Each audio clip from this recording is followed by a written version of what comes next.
I mean, also, thank you. Just the fact checking. You said America was not energy independent under Trump. America is not energy independent now. However, we have exported 3.5 quadrillion more units of energy than we imported in 2021 under Biden. Stop letting the Republicans get away with lies about this.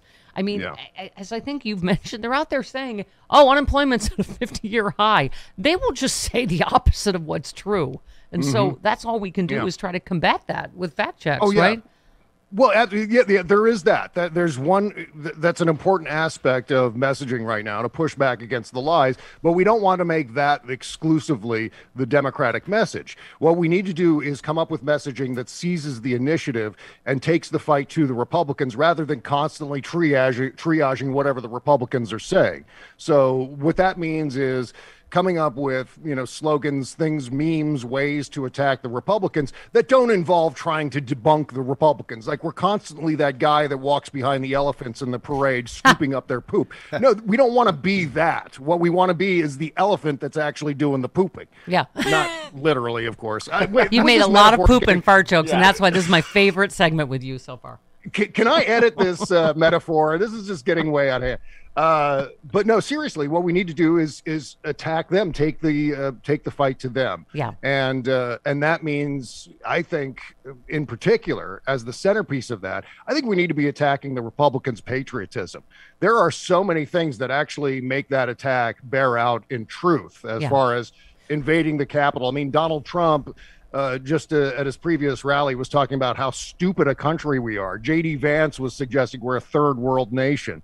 Marjorie Taylor Greene was saying something about how people would be suckers if they enlist in the military at this point. I mean, these are all kinds of things that we need to use to attack them at their strongest point. And they've been using patriotism as part of their brand for 20 years now. Yes. And I think it's about time Democrats re-seize that. Yeah, absolutely. Bob, this was great. All your Twitter thread was great. Republicans equal the party of insurrection, the party of sore losers, the party of instability, the party of election fraud.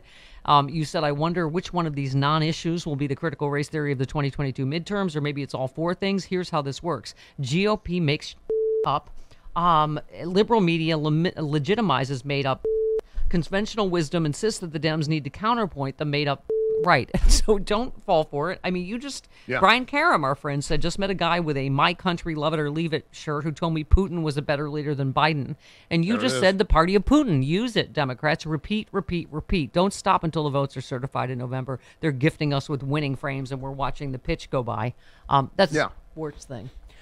Because everyone's sitting around wondering what's going to be the CRT of the 2022 election cycle. And why are we waiting for that? Why don't we come up with the CRT of the 2022 election cycle and have them constantly responding to what we're saying? Right. I think it's what in the early days of the Trump administration, you and I talk about this all the time, seizing the tennis ball machine and turning it around back on them. Yes. Rather than constantly fielding all those tennis balls, we can actually your last be tweet. The shooter. Yeah, your last tweet, and we're late as always because I can't let you go.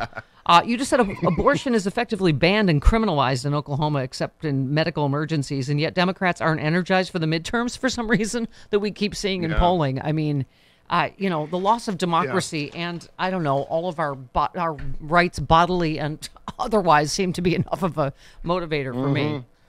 Yeah, well, the Republicans were able to do it in 2002, where George W. Bush's party gained seats in George W. Bush's first midterms. There's no reason why we can't do the same thing, and we can use similar attacks, with the benefit of those attacks being one of all of the reasons why this Republican Party is completely unpatriotic, working contrary to American democracy. You just need to put those things together and form a little bumper sticker slogans that you can make in a hashtag and so on. No acronyms, by the way, liberals. Stop with the acronyms, GQP and TFG or whatever we're doing that confuses people. All the stuff that the president just talked about, Bob, that would help with inflationary stuff, they don't want to. They're not going to help with any of that. They don't want to help Americans because they want it to be bad before the midterms. They're not going to help with insulin prices. They're not going to help with anything that the president and immigration, anything that they're screaming about. They will do absolutely nothing to help Americans. Right, and the great irony of that too is the small government Republicans are demanding Joe Biden do something about all of this, which I think is hilarious. Yeah, exactly. All right. Love you, Bob Cesca.